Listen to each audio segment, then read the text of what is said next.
Ukisikia mtu anakuambia nina njia kukutoa kwenye umaskini ndani ya siku 7, usikimbilie kuamini. Kwa sababu ndivyo maisha ya Hamisi yalivyobadilika milele. Hamisi alikuwa kijana wa miaka 23.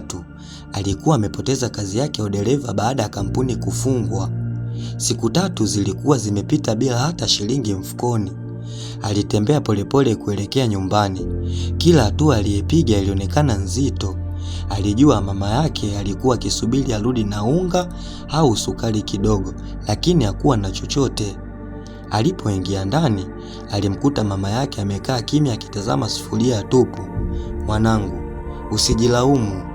Mungu atakufungulia njia," mama yake alimwambia kwa upole. Hamisi alitabasamu kwa huzuni, lakini moyo wake ulivunjika. Asubuhi iliyofuata, akiwa amekaa peke yake kwenye kibanda cha chai, ghafla alisikia sauti iliyomfanya ageuke. "Hamisi, kumbe upo huku?" Alikuwa ni rafiki yake wa zamani Juma, lakini Juma alisimama mbele yake hakuwa yule wa zamani. Alikuwa amevaa nguo za bei ghali, simu mpya mkononi na funguo za gari zikining'inia kidoleni. "Haya yote umeyapataje?"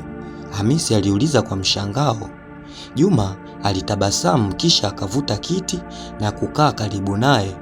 "Ukifuata ninachokwambia, ndani ya wiki moja utakuwa na zaidi ya milioni 2. Hamisi alibaki kimya. "Milioni 2 ndani ya wiki moja?" "Ndiyo, lakini kuna sharti moja tu, hutakiwi kumwambia mtu yeyote." Hamisi alimeza mate. Alimtazama Juma usoni. Kichwani mwake aliona uso wa mama yake, sufuria tupu na madeni yaliyokuwa yakimwandama. Hakujua kwamba uamuzi ambao angeufanya dakika hiyo